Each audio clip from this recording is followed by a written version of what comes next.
something you need me to do with that? No, I just checked. Oh, are you on the stream? Oh, okay.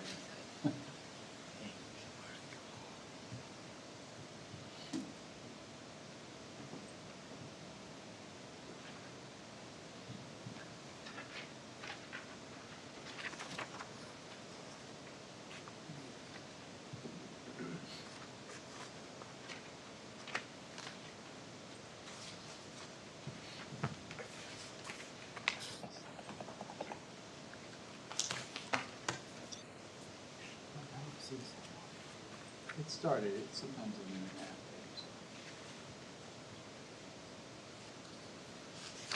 later. Are you ready, Mike? Yes, sir, we're ready. Good evening. I'd like to welcome everyone to the Planning Commission this December 20th, 2022. Roll call. Manson, Present. Garrett, Present. Templin, Lane, Milborn, Present. Schultz, Present. Huggins, excuse me. Present. It appears Commissioners Lane and Templin are absent. Okay, under item 3, general business. A, approve the Planning Commission agenda. Make a motion, we approve the planning commission agenda as written. We have a motion. Second. We have a second. All in favor? Aye. All opposed? Motion carries. Item B, approve minutes of the Planning Commission meeting held on November the 22nd, 2022. Make a motion, we approve the minutes. Second? We have a motion and a second. Any discussion? I'll abstain from the vote, I was not present. Try to,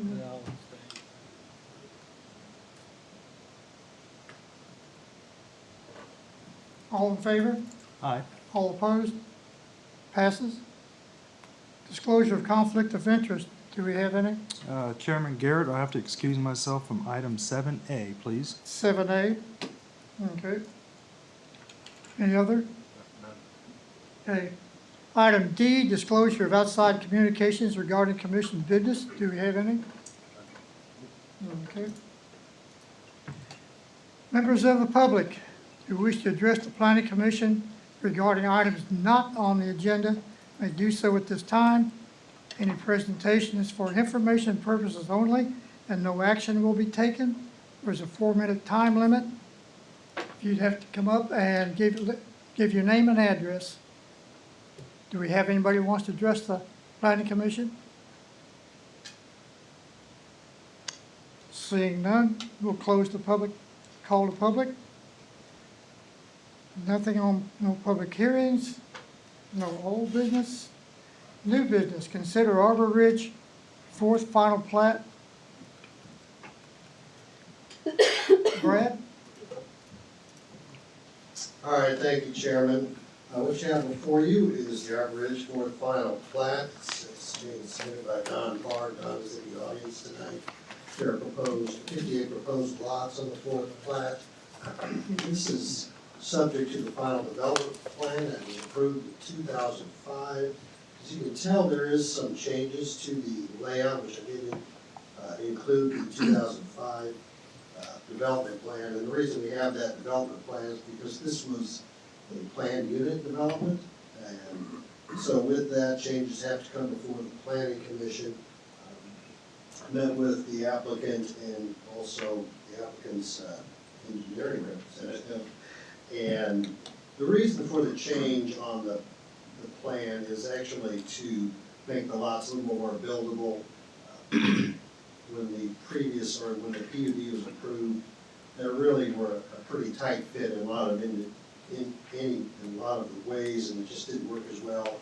Also, when staff reviewed the development plan, that cul-de-sac that's shown on the preliminary development plan really exceeds our cul-de-sac length. So the plan that's before you, or the final plat that's before you, kind of slides that road that's shown as, it just says road deeds, a little bit farther to the south, so we can have a legal cul-de-sac, and then also the road 96 pardon me, 80th Street, actually has a curls through there. Will head south into some additional properties that Don has purchased, and we are working with Christopher Farr on how to tie those together. So really, this is the last phase of the planned unit development for Arbor Ridge.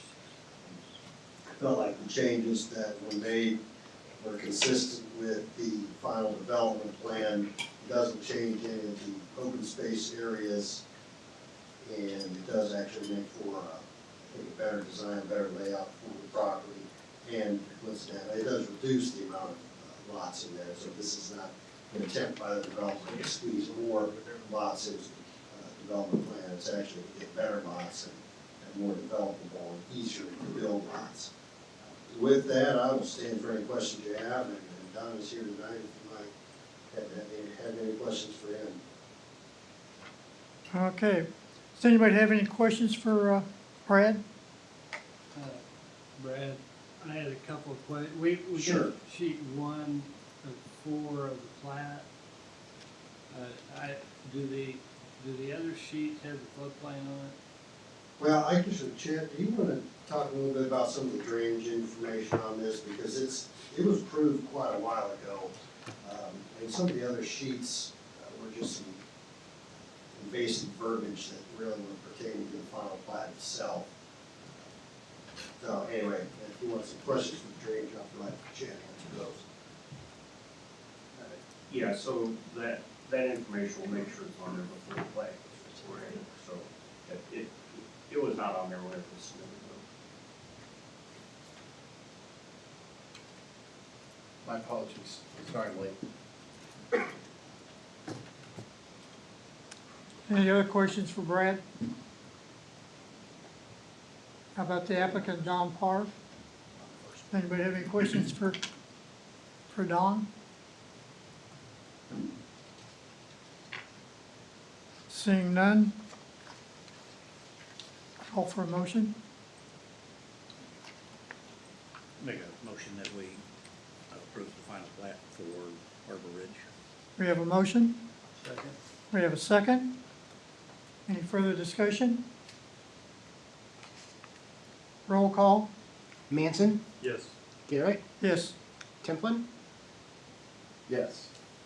Milborn, Schultz, Yes. Huggins. Yes. Motion carries. Okay, 7B, consider preliminary plat for the Astra Enterprise Park. Brad? All right, thank you, Mr. Chairman. As you know, the city and the design team representing Panasonic has been working very diligently on a lot of things out at the Astra Enterprise Park, now being named that. And this plat's been submitted by Caw Valley. We have representatives tonight for Caw Valley in the audience. If you'd like to have some specific questions for them, they'll certainly be available to answer any of your comments.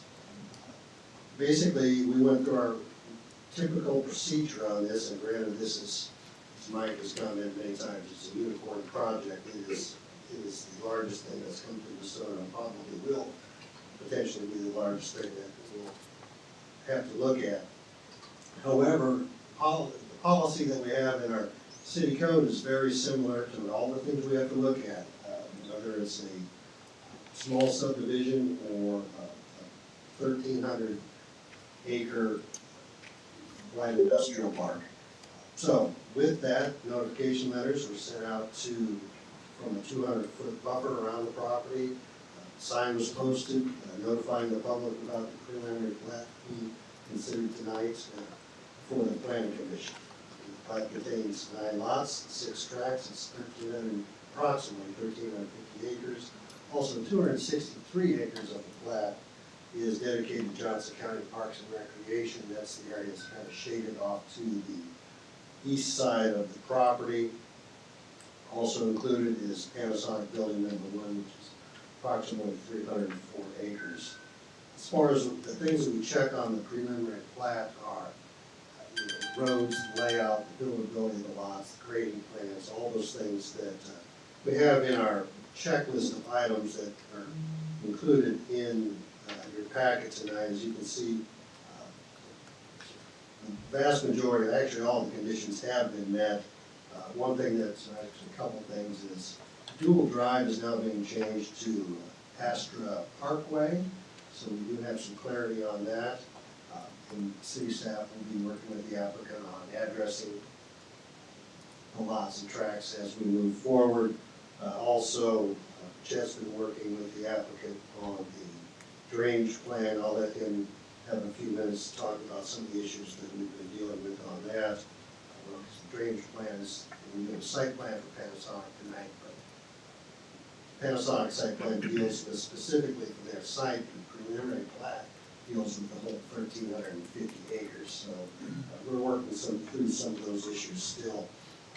But I feel confident that the city and the design team will come to an amicable solution to all these things and make sure all the checklist items that we have in our preliminary plat process review will be met.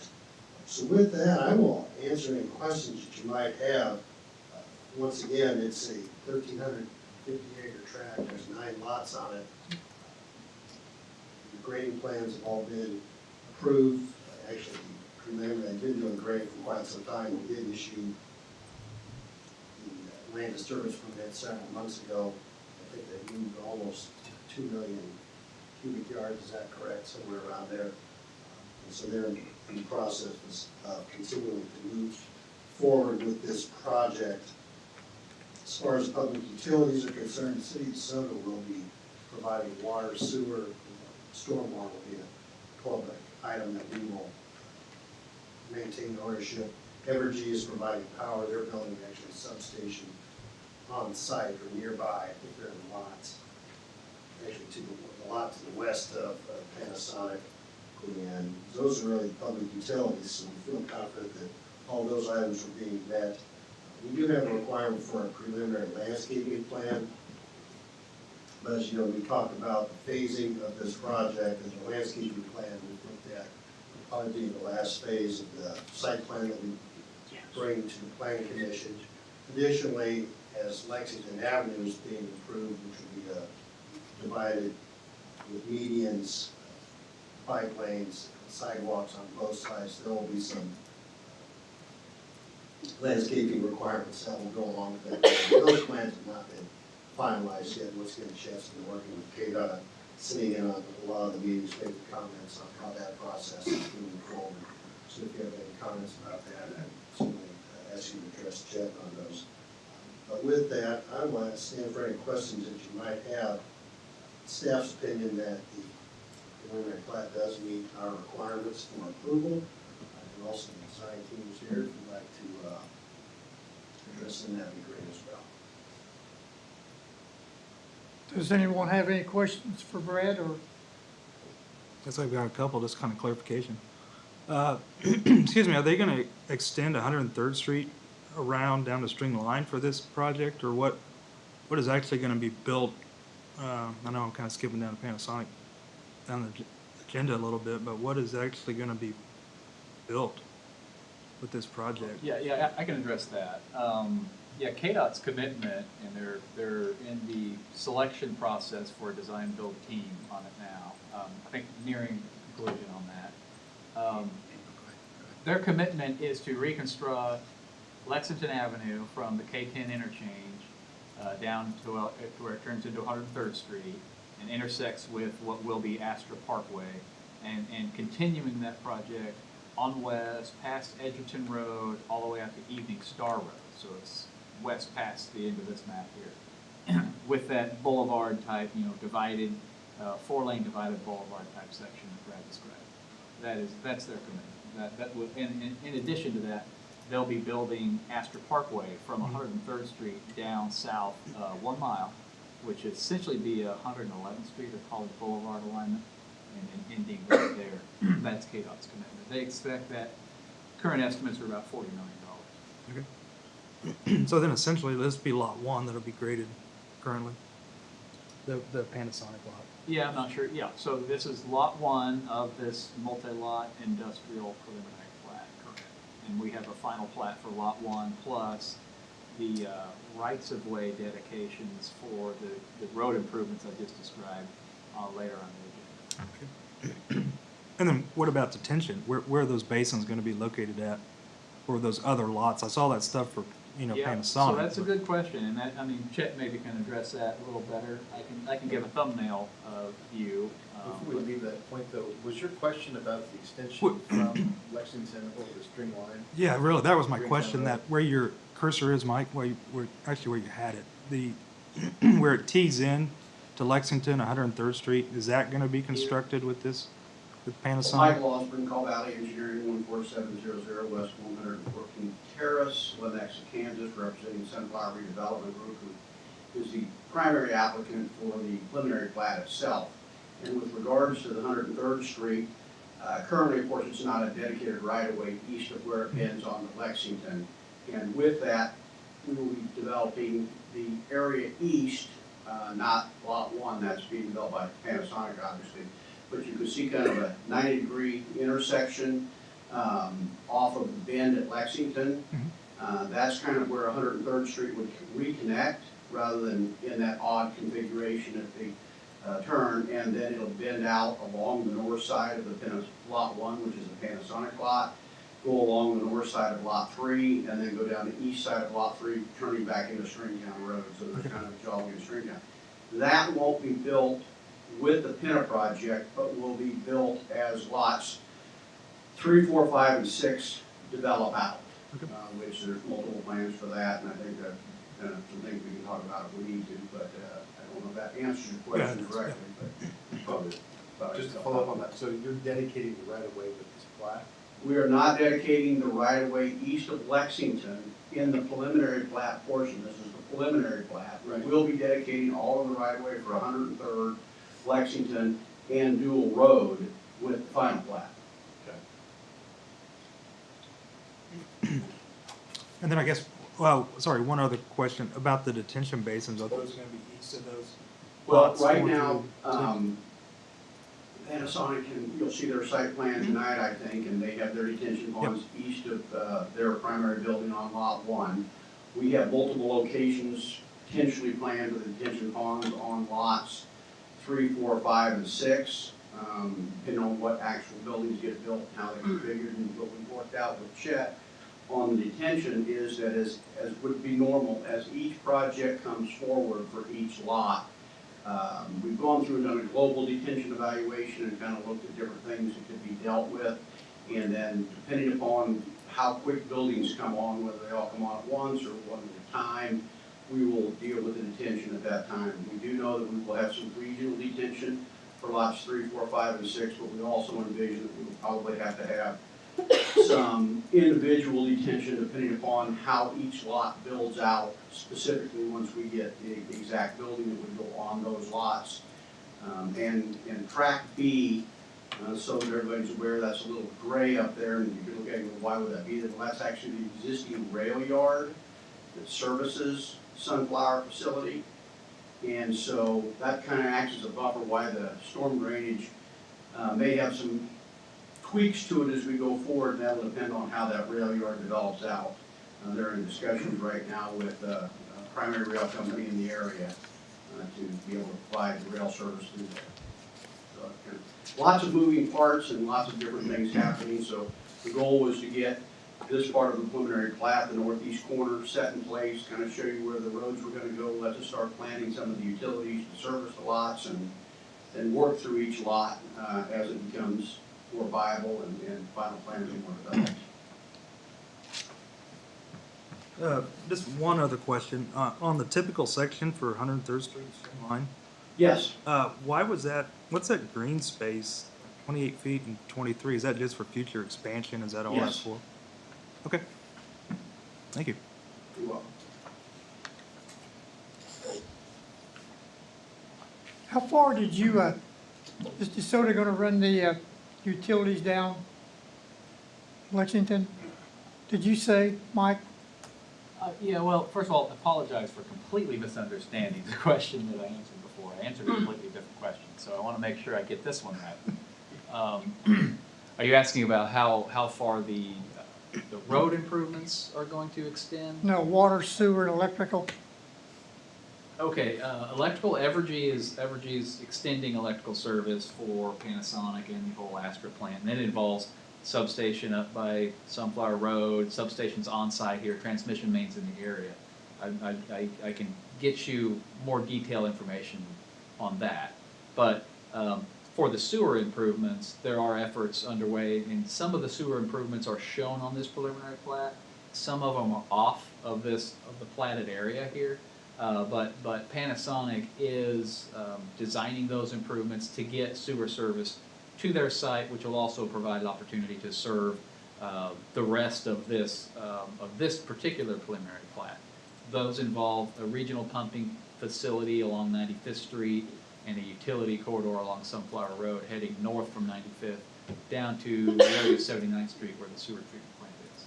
On the water, essentially, our water treatment facility is just off to the south of the platted boundary here. And we already have a 24-inch water distribution main along the east side of what will become Astra Boulevard, and then it's along the south side of 103rd Street. Other water improvements needed to serve the rest of the lots are shown on the preliminary plat as future extensions to the existing service. So again, it'll be phased as that development occurs. And you are gonna put in another tower. Yeah, there's a elevated water storage facility, and I think it's located and called out on this plan. Just here in this, where my cursor is pointing, just to the north of Panasonic Lot 1. Okay. Any other questions for, This is probably for staff. Has there been any discussion about extending college across Kill Creek?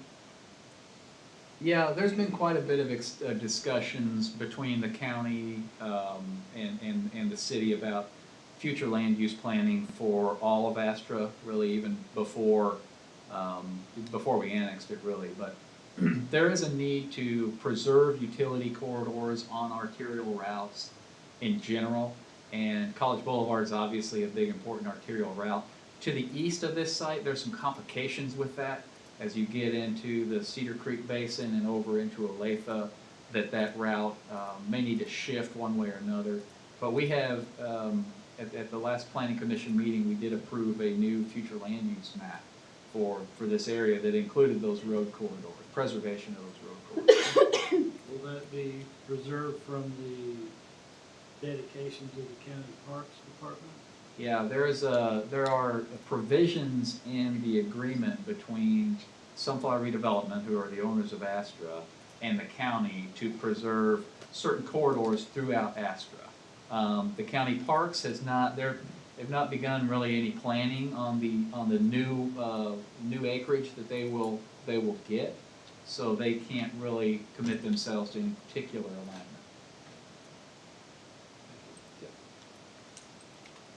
any other questions for Mike, or Brad, or Chet?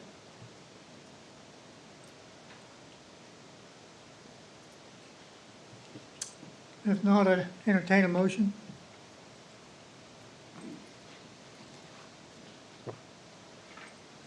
Is this, excuse me, is this a recommendation or is this approval? No, you approve preliminary plats. Yep.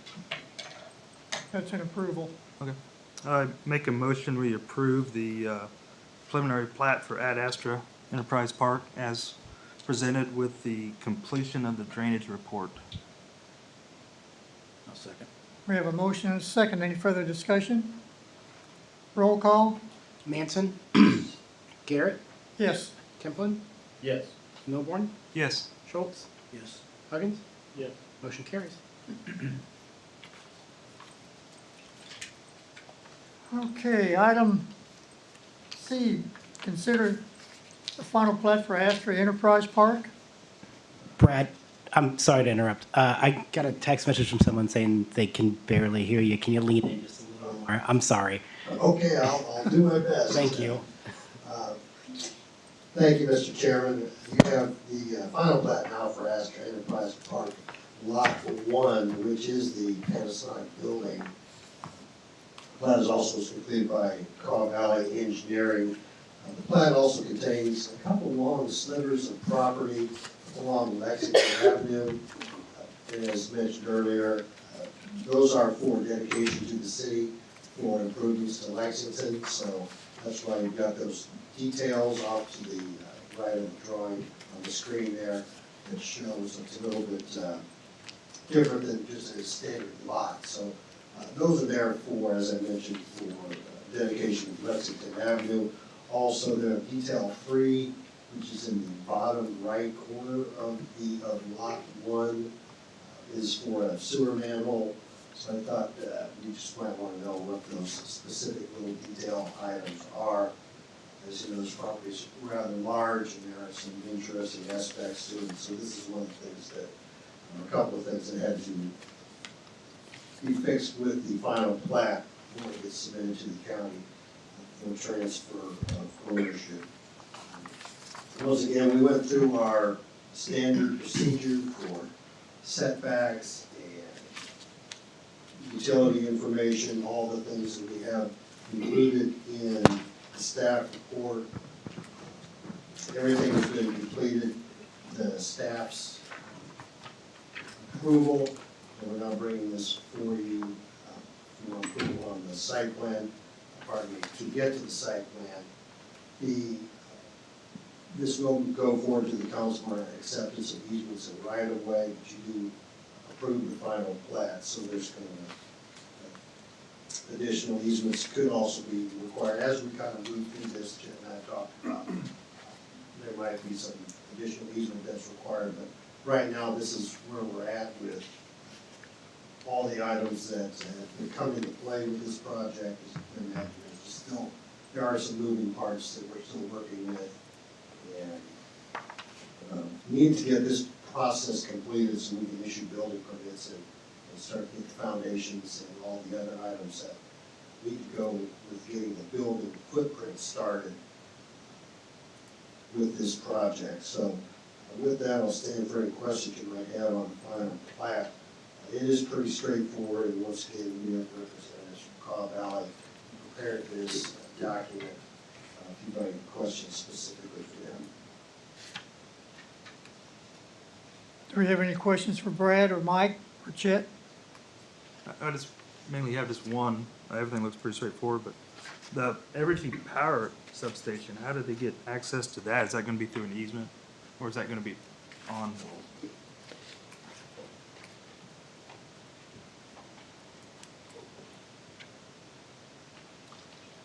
Mike Osborne, Cobb Valley Engineering. Evergy has requested that they come back after the plat is done with dedicated easements for themselves only. Currently, there'll be a large easement that runs along 103rd and along the northern boundary. There'll be an easement along the eastern boundary.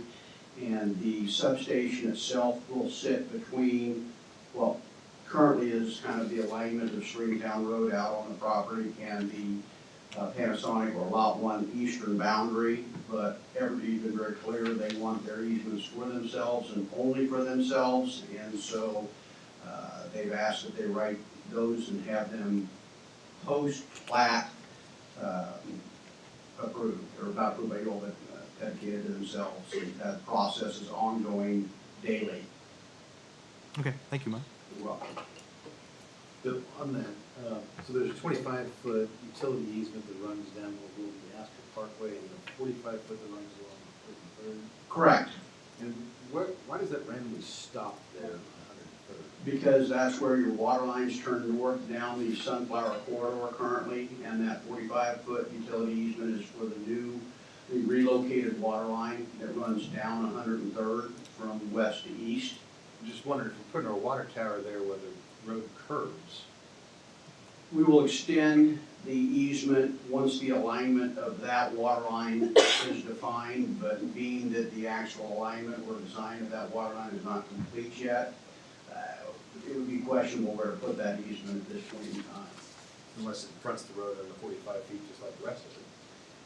But I don't know that it will. I'm not saying it won't, but at this point in time, we don't know. That kind of ties in with some of the work that Evergy's doing. They'll have major transmission mains in the area, and so we want to leave that potential to work with them open. because they do want exclusive easements, which are why they want just regular utility easements granted to the city. But we are aware and will have an easement that will go to that water tower. And then, of course, Sunflower Redevelopment Group is giving the track for the water tower to the city. It's actually, I think, labeled as Lot 8 on the preliminary plat. Any other questions? Is there any raw water that runs to this site? Is there treatment in the Sunflower plant? And is there a raw water line that comes from the river? Yeah, so in this same corridor we just talked about, there's 3 lines. There's one main for treated water and 2 16-inch raw water mains that run. So it's coming, raw water's headed south and the treated water's coming back north. I guess it's really my question of why doesn't it go all the way along the frontage of 103rd, because aren't there existing lines there? No, not east of where we have them.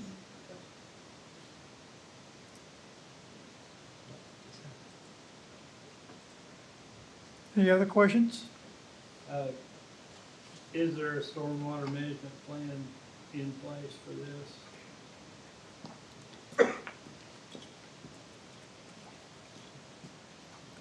Yeah, there is. We're working on that. It's something that's kind of unique out here is the county's at the same time looking for opportunities for regional detention. So, this is a little bit different. The point of comparison would typically be the property line. We're actually making that point of comparison for flooding at 95th Street. So we're trying to work with the county. They're trying to find some regional detention opportunities. So kind of blend those efforts. But each of the sites has left ample space that we have to do traditional detention. But so we've got some moving parts, but we've got some time and space available. Just for my own curiosity, is this going to be in the Kell Creek floodplain? The regional? I don't know. The county's kind of bouncing around on, where they want. This is low enough in the watershed that, detention done improperly could make it worse. So. Thank you. Anybody else?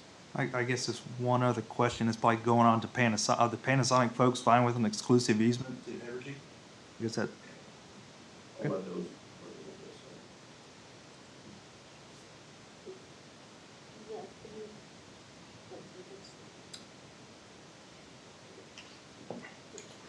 It's hard to skip around. Zach Smith, SSOE, civil engineer of record for the project.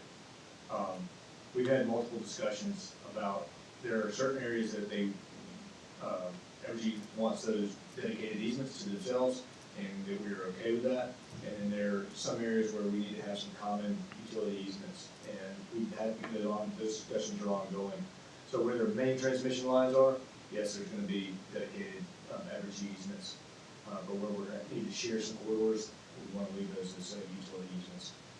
Thank you.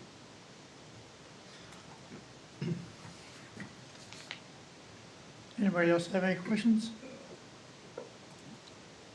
You okay, Roger, with, Yeah, I'm just trying to think of the functions of the final plat here and whether or not leaving these things open can come back and bite us for any particular reason. I suppose not, as long as I think you can still record easements after the fact. or obviously you can, but what's the function of the preliminary plat if not to call some of those out? Or the final plat? That'd be true with any final plat.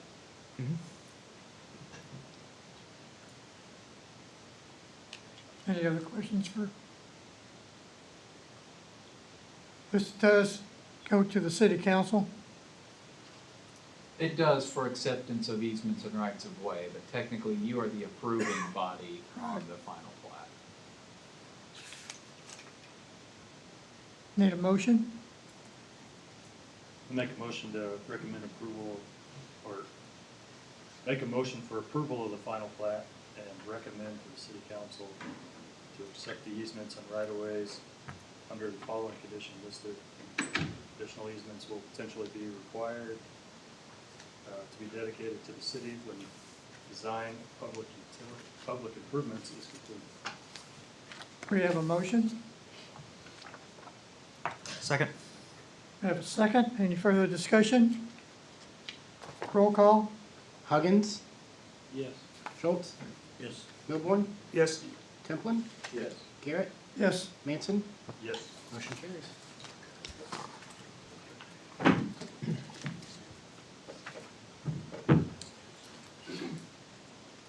Okay, 7D, consider site plan for Panasonic Building Number 1. All right, thank you, Mr. Chairman. As we move along through this process, this is the site plan for the Panasonic building.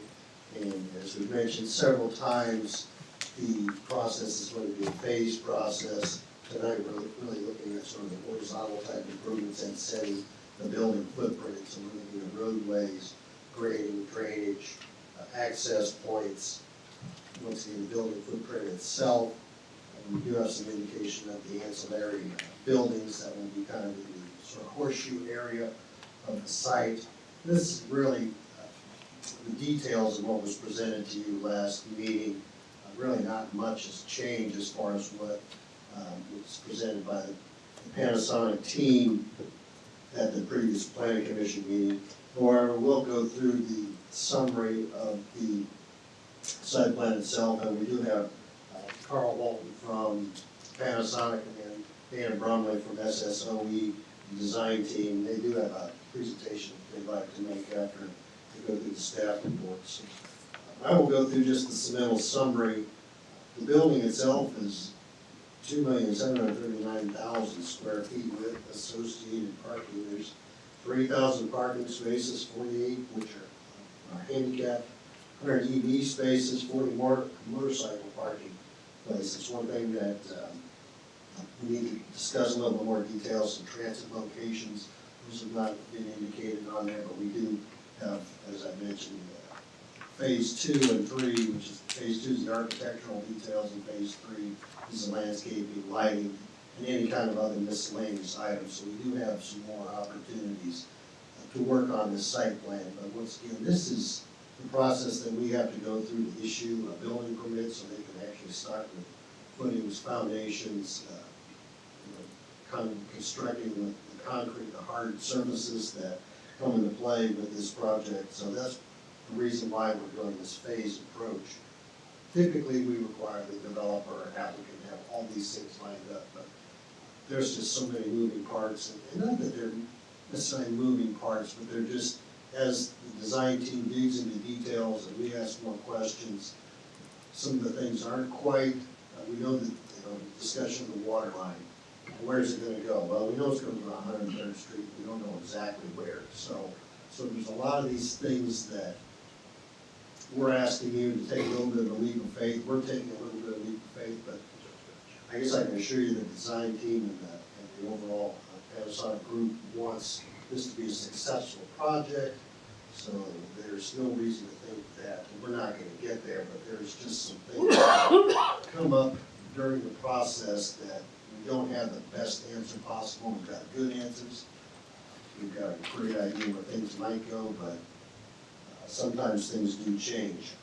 So anyway, for instance, the loading dock locations are indicated on the site plan, but we won't really know those exactly until we get the architectural details and the facades and all those things. And those are being designed right now. The trash dumpsters that I mentioned, the associated outbuildings are they're hidden, they're tucked away in the sort of horseshoe portion of the building. So we feel confident that they'll meet our requirements. They'll be completely screened from outside view by the public or anybody might be driving by. So that does meet our requirements for city code. Once again, the stormwater management issues are still being determined to some degree. There is on-site detention for this project. But we are working through these things, as Chet mentioned, with the county, the regional detention, overall with the preliminary plat, how all these things tie together are being discussed and worked on and being solved, but we don't have quite all the entire details at this point. but we do feel like we're confident enough that we've got them in the parameters that we need to move forward with, that we can feel confident in recommending approval of the site plan, at least the phase one site plan. As we've mentioned, the water main that was from the water towers has been relocated, and it now extends up along Astor Parkway, and then it turns and heads east on 103rd Street. It actually kind of diagonal through the site. That project has been completed and is operational. I'll just go ahead and jump to the water towers. There has been some discussion on the water towers. There is a study being done on their feasibility, not necessarily the water towers, but how structurally sound they are. Moving forward, they were built in the 1840s. The city actually used those up probably until about 10 years ago. So, but they have been vacant for quite some time. So, don't have a report exactly on the water towers, but they are south, just to the south of the site. I think the farthest north water tower is just right on the property line, as you can kind of see there. But we'll see how that goes. That's still something that's in discussion at this point. Sanitary sewer, our plant has capacity, but we are looking at upgrades. Also, the water plant is looking at being upgraded as well. So all the things that we need as far as utilities are available on this location. As you can see, there's the energy substation to the east of the location. And just as you asked about the utility uses, there's something also that's being discussed and being finalized. But we do have a mechanism to bring easements to the council and get those dedicated as necessary. Improvements Lexington Avenue are still being worked on with KDOT, as we talked about even back to the Flint development. Those items are underway. Design is under process.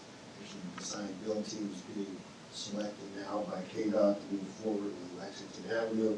So that is something that will happen with this. And then, of course, building setbacks meet or exceed our M1 requirements from the DeSoto City Code.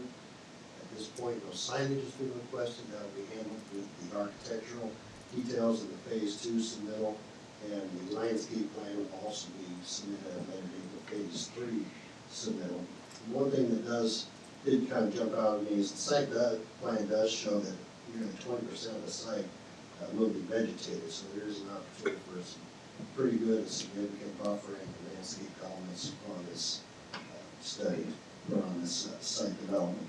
And then, of course, the traffic study was developed by KDOT, and it's been approved by the city on this project, but as subsequent site plans and additional development occurs, that traffic study will have to be updated with that cumulative impact to make sure that we're not overloading the items for the development on improvements to Lexington Avenue.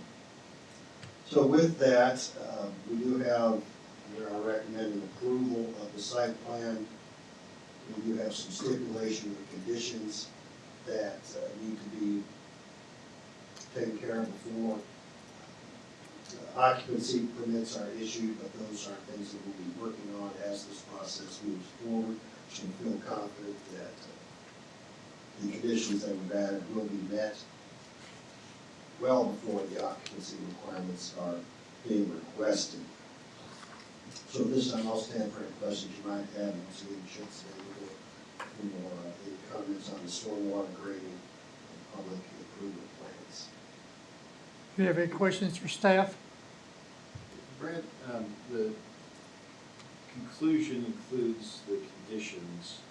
First one being prior to occupancy permits being issued, phase 1 site plan conditions will need to be approved. Where are the phase 1 site plan conditions? Well, these are all the public improvement plans, the stormwater grading, all those things, the traffic patterns.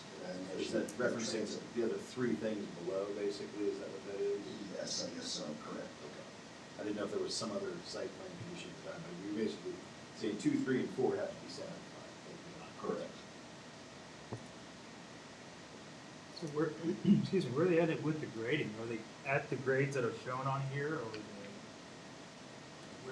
what's the status on If you want to answer that, I mean, they've moved 2 million cubic yards, but I think they've got some more work to be done. And Zach Smith is here, he can speak to civil as well. So to answer your question specifically about grades, so what the grading that is shown in this package is the mass grading. To get us up to pad level, we will be developing a finished grading plan. Once we finalize, we're probably, I'd say 90% on our site plan. So once we get our site plan finalized, we'll go in and do final grading to associate with that layout.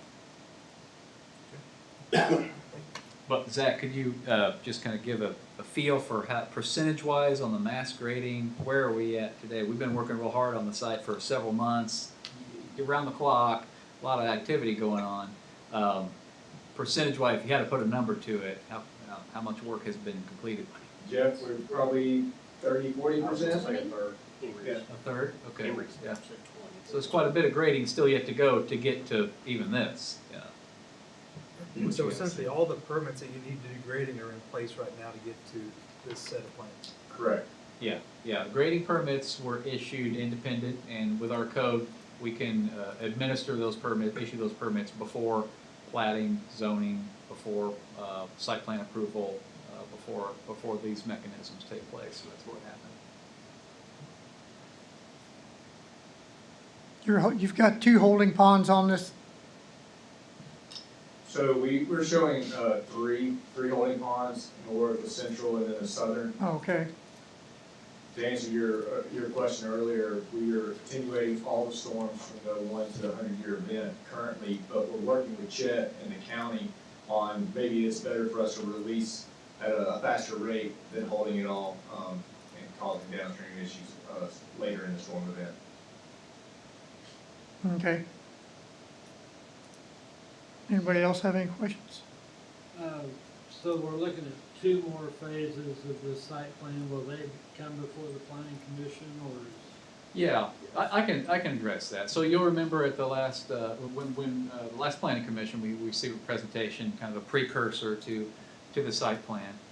Within our regulations, it is allowed to accept and consider and review a site plan that doesn't have all of the specific information required that's on this checklist of requirements that's on the site plan. So it's within the context of the existing regulations that this comes forward without these details. And so what we're asking for tonight is a conditional approval of the site plan. And in concept, it's broken down initially in 3 phases. So this first phase addresses the mass grading, addresses the building mass, the building position on the site, addresses some of the traffic flow issues, essentially the horizontal sort of aspects of the mass grading package. The next phase will be largely focused on the architectural look of the building, the architectural treatments and some of the specifics about loading docks and door entries and further refinement of traffic patterns on the site, further refinement of utility plans, the specifics on slopes of pipes and things like that. And then the last one would be kind of the finish up items, which would be the landscape grading plans, the lighting plans, things like that. So conceptually, that's how we would like to step it through. And the philosophy behind that is, 1, it's in conformance with the current standard regulations, standard operating procedure. 2, just from a staff load perspective, from a planning commission capacity perspective, the enormity of the project is such that we think it warrants particular review at each one of those phases. So, in general, that's the plan. So we kind of call in this phase 1. There's no magic. There's no really meaning behind the phase 1, 2, or 3. Really, what we're asking for is a conditional approval of the site plan, and then the conditions are to follow up with the rest of these details later, which do, yes, come to the planning commission. Is there anything on the, like if you go back to page 45, which I noticed, maybe I couldn't see it right. The one that shows the drives. Yeah. Yeah. Is there anything on this drawing that might be part of the overall community, or what you're showing here strictly to serve Panasonic? What is shown is strictly serving Panasonic.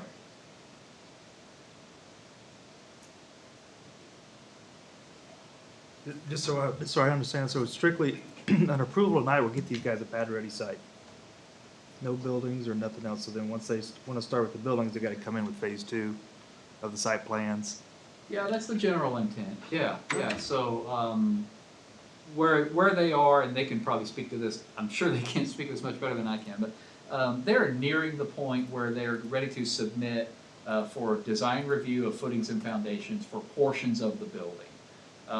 And so, approval here tonight would allow them to proceed with that for footings and foundations and sort of the flat work. I think the general intent was that the next phase would be, we'll look at the architectural, the massing of the details, and to allow them to submit for future phases of those building permit as they go.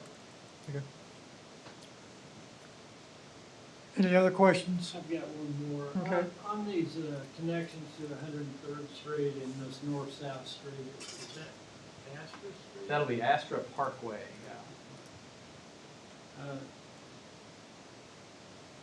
Those would at least be considered arterials. Is there any discussion about maybe not having so many connections to that arterial? Yeah, we're looking at that in great detail, and so when we talked about the traffic study, that's a further requirement of the site plan.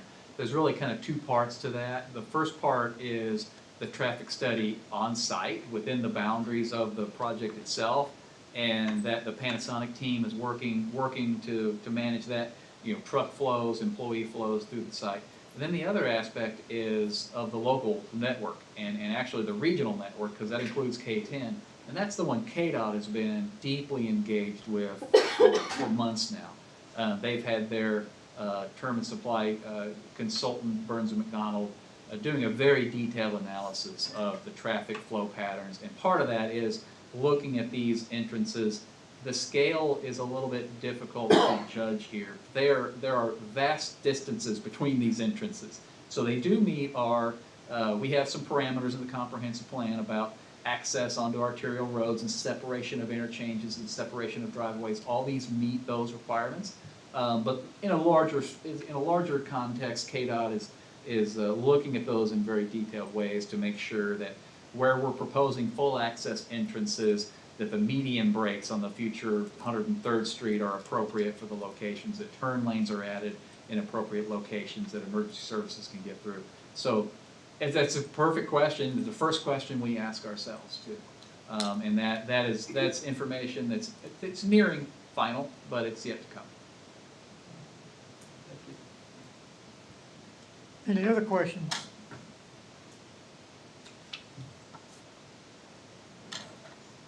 Seeing none, I call for a vote. Well, I'm sorry, didn't mean to, go ahead, sorry. No, it's all right. Nope. Can I make a motion? Yeah. I move the planning commission conditionally approve phase 1, the phase 1 site plan with the conditions 1 through 4 contained in the staff report. Second? We have a motion and a second. Any further discussion? Roll call? Manson, Yes. Garrett, Yes. Templin, Yes. Schultz, Yes. Huggins. Yes. Motion carries. Okay, thank Oh, I'm you. sorry, Millboard, I'm sorry. I want to vote. I apologize. I apologize. I'm on a page break there. I apologize. 1 second. I want to vote on this. Yeah. Commissioner Millboard. Yes. Motion carries. Mr. Chair, might I suggest giving the applicant a few minutes to present a presentation that they had prepared this evening related Okay, to we the have- site plan and future phases? We do have one other item on this list, Sure. but I'll let you decide whether you want Oh, no, this is your meeting, Mr. Chair. I can wait. to do what? I said I can wait. Okay. Let's go ahead and Okay, thank you. show the presentation. Is it Carl first? Carl Walton with Panasonic. Start the presentation. Carl Walton with Panasonic. I just want to take a brief minute here to kick this off and express appreciation to the commission for allowing us time this evening to share with you kind of an updated status of our design of the site and the building. Also want to express appreciation to the city The staff here has just been great to work with, very great teamwork, and very excited to be working together on this project. I'm here with several members of our design team. From SSOE, we have Dana Bromley and Zach Smith, the engineers of record. Also from McKinsey, we have Allison Hallman, who's our architect of record as well. And so with that being said, we'll turn the time over to Dana. Thank you.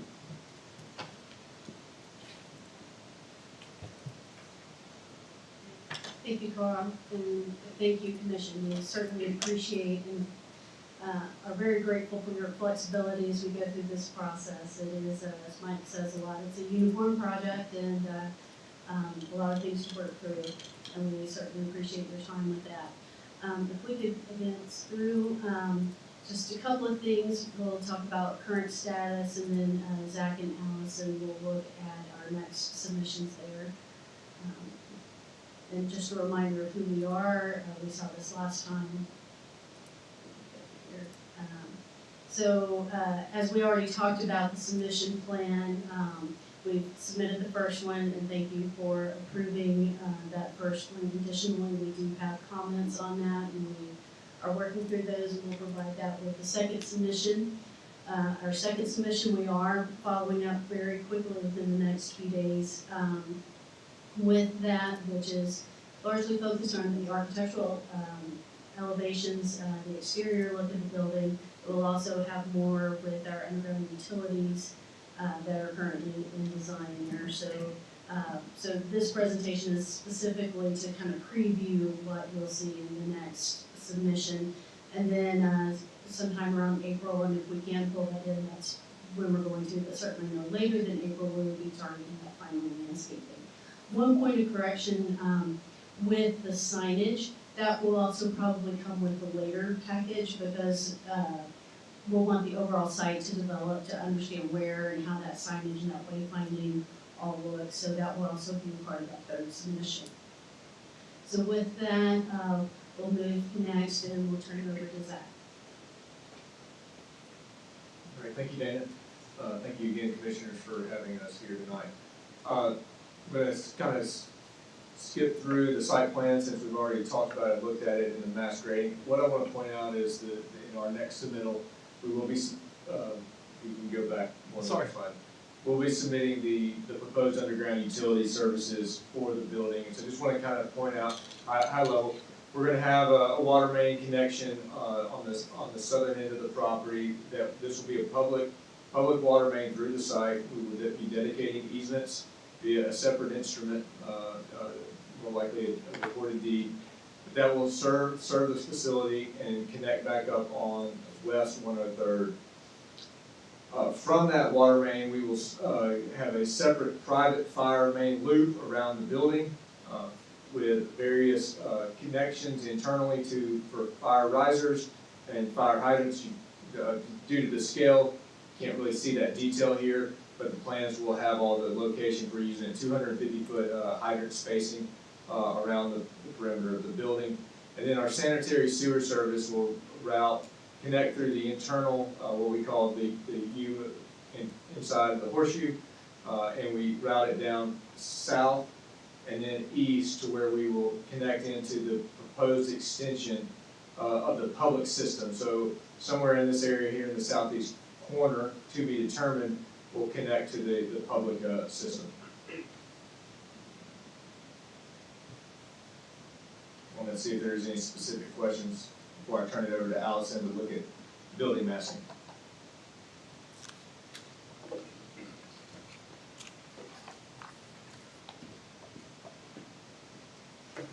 Good evening, it's great to see you all again. I'm Allison Hoagland, I'm principal at McKinsey, and I will be the architect of record for this project. I want to echo the sentiments. It's been great to work with the city staff here on this project. Great, very knowledgeable group of individuals that have been really creative in working with us on this process, and really appreciate your time this evening to let us show you a little bit more of how the design has evolved. So when we were here last time, we talked a little bit about the massing in general and how the U shape of this project is really designed to help screen from the public view some of the more utilitarian functions of the project. And also that really started to look at the design from a form and function standpoint to start to break up the large mass overall into some smaller chunks. So you can see here how that has begun to evolve, and you can start to see how we then took the next step of looking at how we can start to evolve those elevations with some color blocking that will accentuate some of the design elements that are naturally occurring within the facility. Next one. So here is a preliminary look at two of our main elevations that we are beginning to develop. There is a goal to have this be a very active and well-balanced facade that will bring character to the building and not really just have a large blank box that you're looking at from the public standpoint. So the nature of the facility being a production facility, obviously there's a tendency to not want a lot of vision glazing to the interior portions of the facility.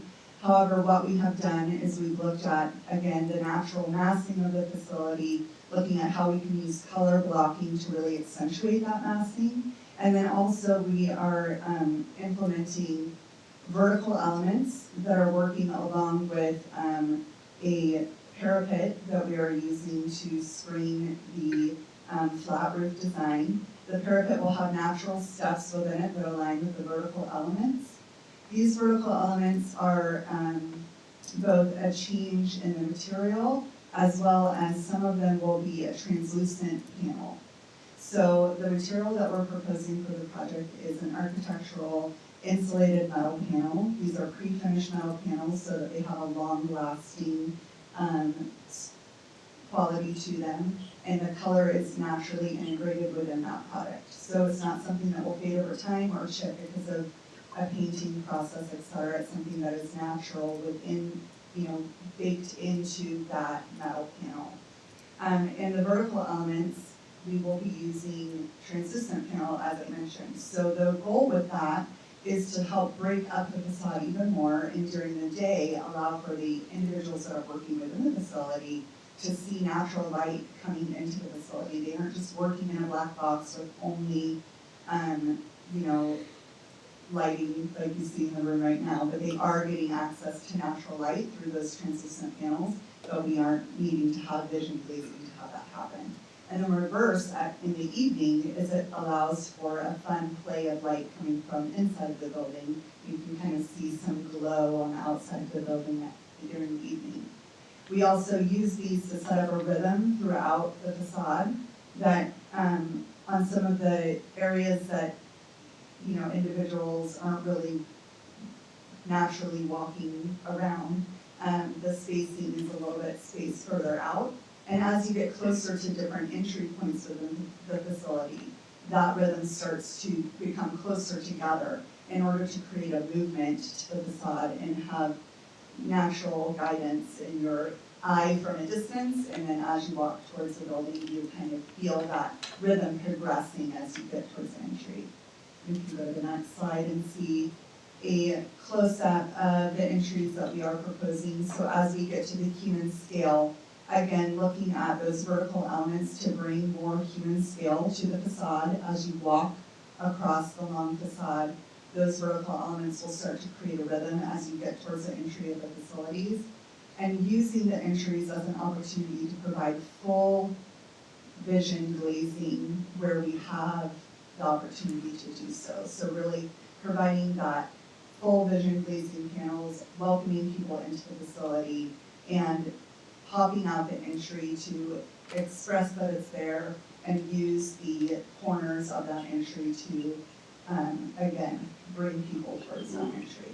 On the bottom of this slide here, you can see some of the colors that are being proposed in that architectural metal panel.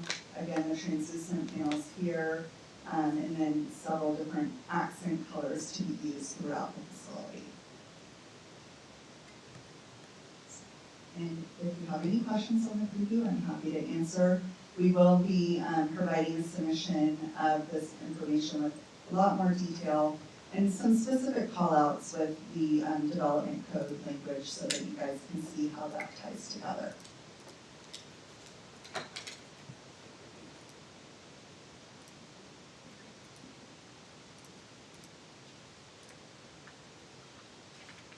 Thank you. Any questions for, No, thanks for sharing. Nope, thank you. looks very nice. We thank you for the presentation.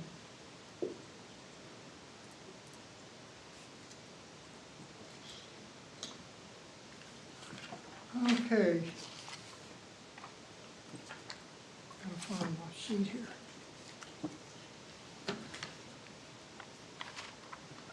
The next under new business is item E, consider site plan for carriage house buildings G and H. Brad? All right, thank you, Mr. Chairman. What you have before you, and I do apologize for the late memo on this. We had so much going on with previous items on the agenda. I didn't get to this one. I probably wouldn't have moved this forward, except that we've been through this process about 10 previous times. So I felt that you all would be fairly comfortable having this before you tonight. One thing that's different about this item is that this is on C2 property, business general, and previous items for the carriage houses, previous buildings for the carriage houses were on that planned unit development. So a lot of the details and things that were approved, that PUD had been worked out. And so they would just submit a final plat showing the footprint of the proposed locations of the building and the interior buildings themselves. They would always provide us with some elevations and architectural information. But then they'd have to come back and do a replat once they had the interior portions surveyed so they could then sell off those individual units. But this time, because they're on a commercial or business general zone, they've got to, per our code, submit a site plan for approval. So basically, I'll run through the summary itself. There are two buildings. Building G, the one to the north, is 13 units, it's a little over 10,000 square feet. It has 13 units, and they'll just be single-sided. They will pull in from the south in that area between G and H. So that's where those doors would be for those units. And then Building H has 24 units, and it's double-sided, so it has 12 units on each side. And also there's there are 9 RV stalls that are on the end of Building H that they'll potentially rent out for recreational vehicle storage.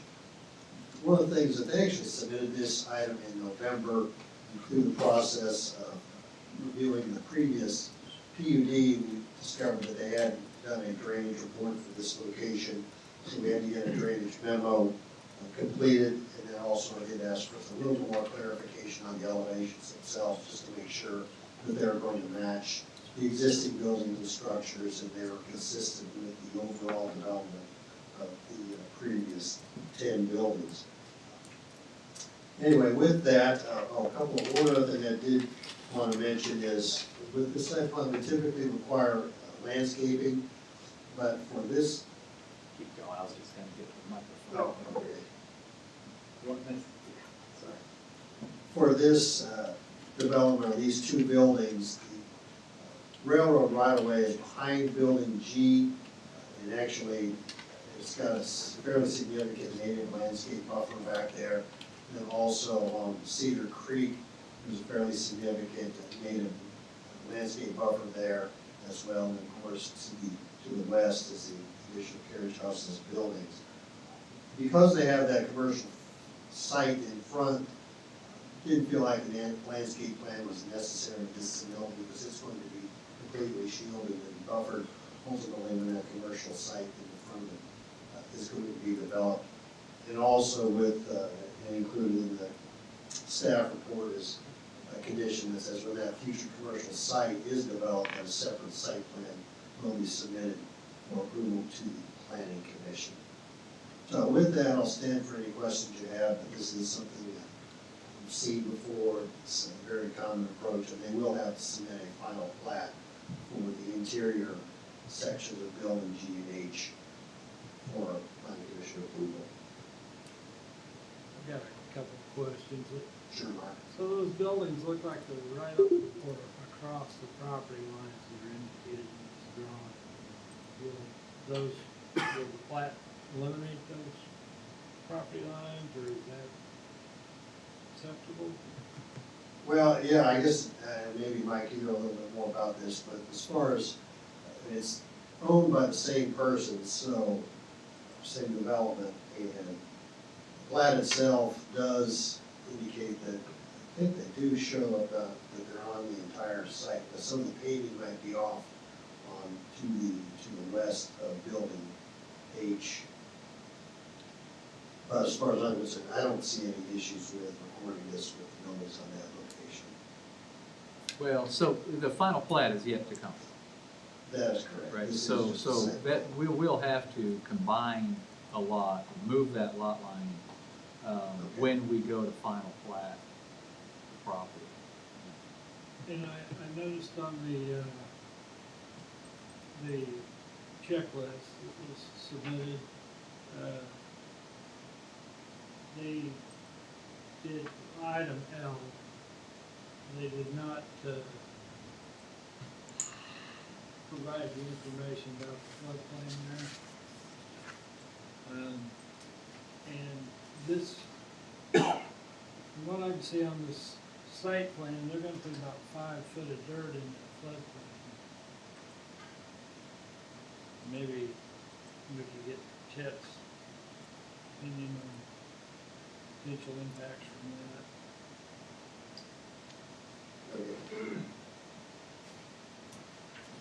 Yeah, so in the memo that we required for the stormwater, that's something we make sure that they acknowledge that they had to get permission from FEMA within the floodway. So they're gonna have to demonstrate a no rise, and it might be challenging, but it is a requirement before we issue building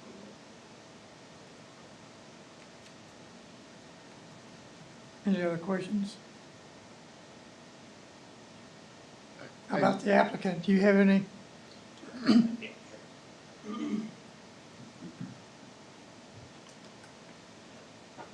Alex Elliott, 14500 Parallel Road, Basic, Kansas. Sorry, we just got an address. I'm with Allison Consulting, with an engineer and surveyor for this project. As you mentioned, we are going to have to go through the process of FEMA, whether it's Loma or Colmar, whatever it ends up being. We requested the data from FEMA so we can run high-grass models and stuff along the creek that's through there. But yeah, we will have to address those items. But we've kind of made that conditional to getting building permits and things of that sort. So that is kind of to come. But yeah, as far as property lines and things like that, as you mentioned, whenever they split up all those units, it's all going to have to be redone anyway. So we'll address any issues like that when we get to that point. So there's the 6 3/4 foot wall along the eastern edge. So are we raising this 6 3/4 up there? Where does that wall hit with the parking? Was it 6 3/4 feet above the parking? You're talking about like the grading kind of the backside of the building? Yeah. Basically, the footing. Oh, sorry, on the west, on the east side, yeah. Yeah, so that'll be, the parking will be sitting up higher. So there's gonna be like, the parking's raised and there's a wall like 6 foot tall before it gets back down to the other side of the property. That's the correct. east. That's correct, yes.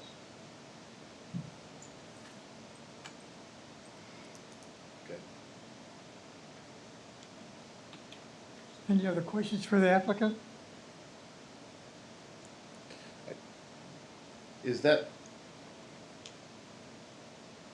the tract itself though goes well into the green area there, doesn't it, Mike? Yeah, it goes, the property ownership, I think, goes to the center of the creek. Okay, so I'm wondering, is there anything that we should be asking for in terms of some sort of screening along this 6 foot wall that's gonna run along there? Is there any reason anybody's gonna see that? Yeah, it's kind of tucked back in there. Maybe the person across Cedar Creek may see it. You won't see it from 83rd Street driving by. It's removed from there. I guess I could pull up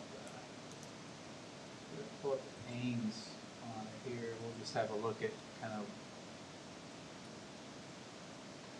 I don't remember about the vegetation. That was what I was wanting to see. So it's going to be generally in this area here.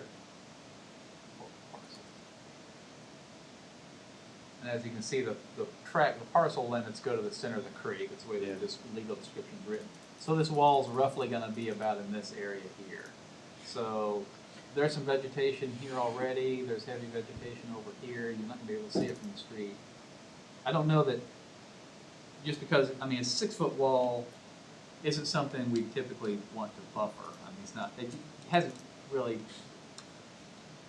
hasn't come up in conversation anyway, that the wall's gonna be ugly, so we need to buffer it. But there is, of course, on the plans, the stream buffer that we require to be set back, and that kind of set the location of that wall as well, so. Don't know that screening is gonna particularly be an issue. Okay.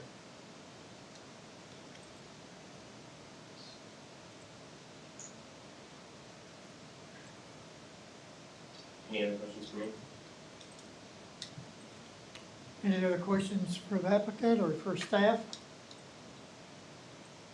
Would entertain a motion?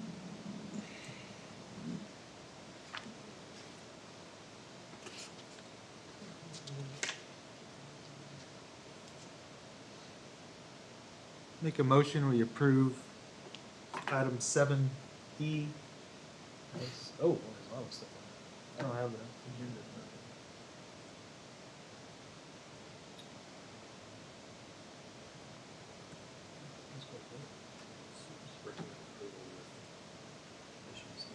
Okay, yeah. Make a motion to recommend approval of 7E with the conditions recommended by staff. We have a motion and a second. I'll second Have a second. Any further discussion? Roll call. Manson, that. Yes. Milborn, Yes. Garrett, Yes. Schultz, Yes. Timplin, Yes. Huggins, Yes. motion carries. Thank you.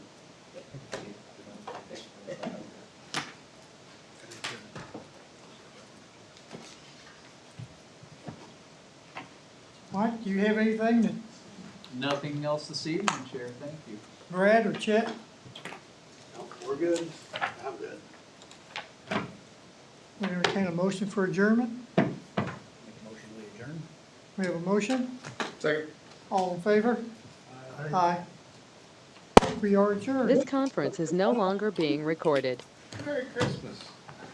Roger, I didn't want to argue. I didn't even. That was not.